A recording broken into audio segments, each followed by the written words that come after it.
Isang hindi malilimutang araw ang dala ng Radyo Pilipinas Albay sa 30 bata mula sa Barangay Bugtong at sa Project Tanglao ng Police Regional Office 5. Ang mga batang ito karamihan mula sa pamilyang naapektuhan ng pagbaha dulot ng shearline at Tropical Depression Wilma ay nakatanggap ng libreng libangan.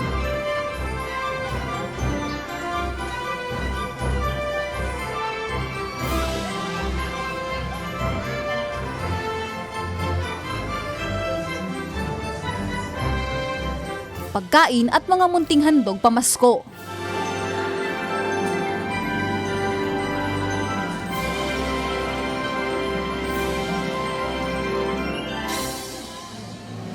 Layo ng outreach program na ibahagi ang kaligayahang di kayang tumbasan ng anumang halaga. Isang one-in-a-lifetime experience para sa mga bagets mula sa pinakaapektadong komunidad sa lungsod.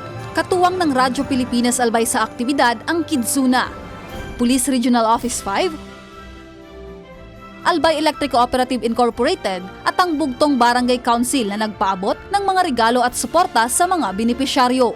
Every year po, we give joy sa mga less fortunate, yung mga batang hindi talaga nakakapunta ng Kidsuna. That's why we give a little joy lang kapag Christmas. Thank you so much for being here, kids, and I hope na mag-enjoy kayo sa araw na ito.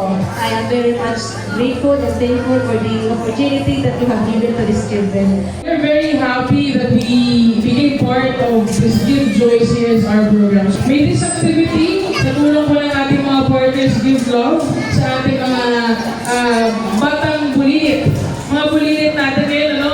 And of course, to give hope sa pagdating pa ng ating taong 2026, sana mas marami tayong blessings na ma-receive. Ang pagsilibang Kapaskuhan, magtao kita ugmahan. Let's celebrate this Christmas by sharing and giving.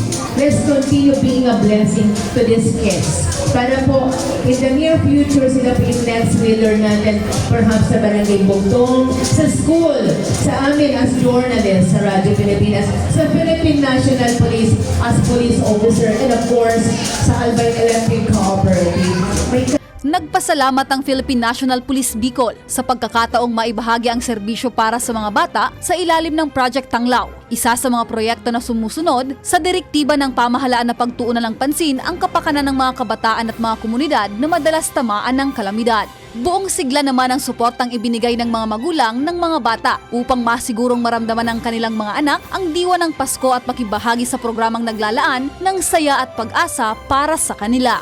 Masaya po ako dahil sa nag-invite po sa amin, pati po sa akin ko, maugma po kami.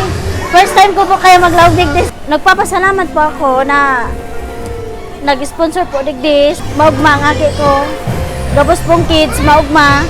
Thank you so much po sa ganitong event or activities na na-invite nyo kami. Malaking tulong to sa mga bata for exposure nila. Lalo na sa exposure para ma-experience nila outside, hindi lang tayo doon sa four corner of the center or the school. At least po nakaka-expose kami in different places. Ganitong play, ito po talaga isut sa kanila yung play. At sa huli, ang mga ngiti ng mga batang ito ang patunay na ang tunay na diwa ng serbisyo publiko ay ang makapaghatid ng liwanag, pag-asa at pagmamahal lalo na sa panahon ng Pasko. Para sa Bagong Pilipinas, Jennifer Pulinar, Radyo Pilipinas, Radyo Publiko Albay. Happy birthday!